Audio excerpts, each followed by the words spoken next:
Hai teman-teman, selamat datang di channel Cerita Wiki. Kali ini kita akan membahas salah satu negara kecil yang bisa dikatakan negara sekulernya Asia Tenggara.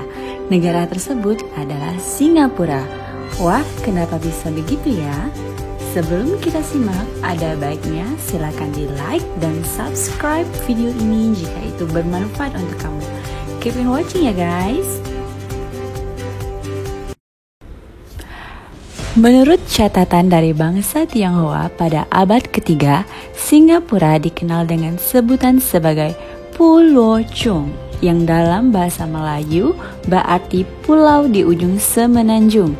Permukiman pertama ini didirikan pada tahun 1298 sesudah Masehi.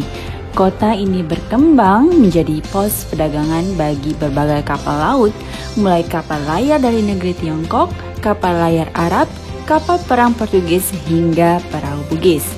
Hal ini menjadikannya sebagai sentral komunikasi dakwah Islam dan pusat informasi agama Islam sebelum kolonialisasi Inggris datang. Jadi bisa dikatakan Singapura ini merupakan tanah Melayu ya. Pada tahun 1819, kerajaan Inggris dipimpin oleh Sir Thomas Stamford Raffles melihat Singapura ini sebagai tempat strategis, dan Sir Thomas bekerja sama dengan penguasa setempat untuk menjadikan Singapura sebagai pusat tempat penyaluran barang. Hal tersebut tentunya menarik kedatangan imigran dari Tiongkok, India, Kepulauan Malaysia, dan lainnya.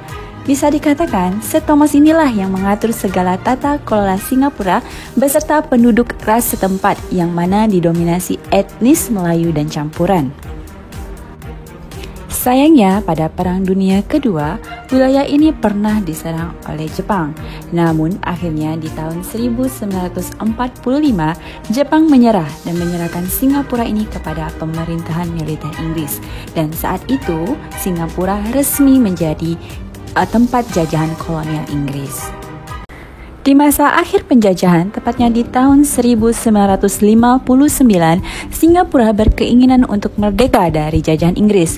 Hal ini sudah mulai terlihat dengan didirikannya Independent Party yang dipimpin oleh Lee Kuan Yew yang bernama People Action Party atau PAP. Lee Kuan Yew menjadi menteri pertama Singapura dan beliau merupakan bapak pembangunan Singapura atau dikatakan founding father. Setelah itu, di tahun 1963, Federasi Negara Malaysia didirikan yang terdiri dari Federasi Malaya, Singapura, Sarawak, dan Kalimantan Utara yang sekarang dikenal Sabah. Namun, sayangnya federasi tersebut tidak bertahan lama, terbukti dengan hengkangnya Singapura dari Malaysia di tahun 1965. Dan tepatnya di tanggal 9 Agustus, Singapura merdeka dengan mendirikan negara demokratis dan berdaulat sendiri. Nah, disinilah paham sekuler itu dicetuskan. Seperti kita ketahui bahwa Singapura ini adalah tanah Melayu, meskipun Inggris datang, mayoritas penduduk tetaplah Melayu. Namun semenjak berpisah dari Malaysia di tahun 1965 dan membentuk negara republik, Muslim di Singapura menjadi minoritas. Dan seiring berjalan dengan waktu, etnis Melayu di Singapura menjadi second class setelah etnis China, di mana 74% penduduk Singapura adalah etnis China, etnis Melayu 13%, 9% etnis India, dan 4% etnis campuran yang terdiri dari Pakistan, Arab, dan lain-lain. Dan semenjak merdeka, pemerintah menegaskan bahwa Singapura adalah negara sekuler. Di Undang-Undang Konstitusi juga menegaskan bahwa Singapura sebagai democratic secular state. Hal tersebut juga berlanjut ke Perdana Menteri selanjutnya bahwa juga menegaskan the government has to remain secular.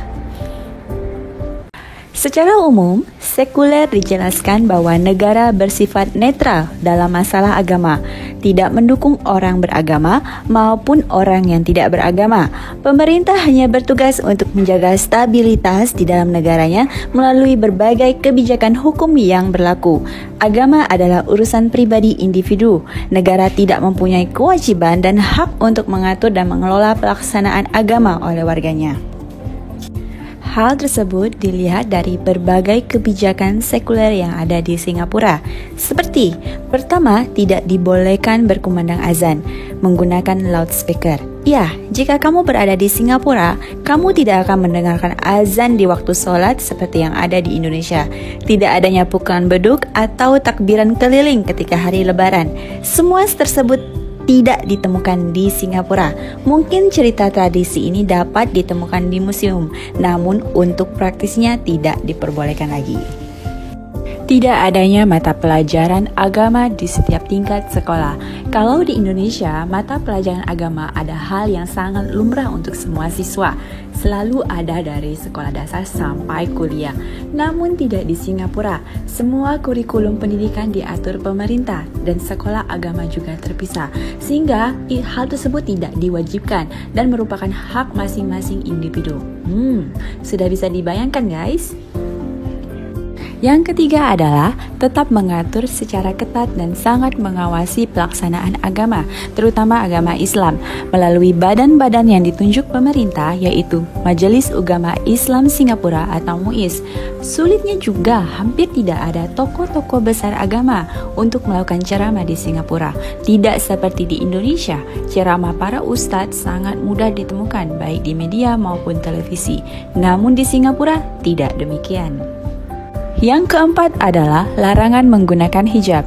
Menggunakan hijab hanya boleh di sekolah madrasah, tidak diperbolehkan menggunakan di sekolah nasional, yang mana bagi pemerintah hal tersebut untuk menjaga harmonisasi dan integrasi antar pemeluk agama.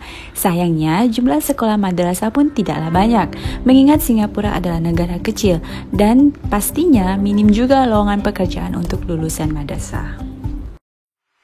Nah guys, itulah kenapa Singapura dikatakan negara sekuler di Asia Tenggara dengan kebijakan-kebijakan sekulernya setelah merdeka. Perlu diketahui, hal ini sangat berdampak sekali bagi akhlak dan moral bangsa. Tidak hanya sekuler terhadap agama Islam, namun seluruh agama yang ada di Singapura juga.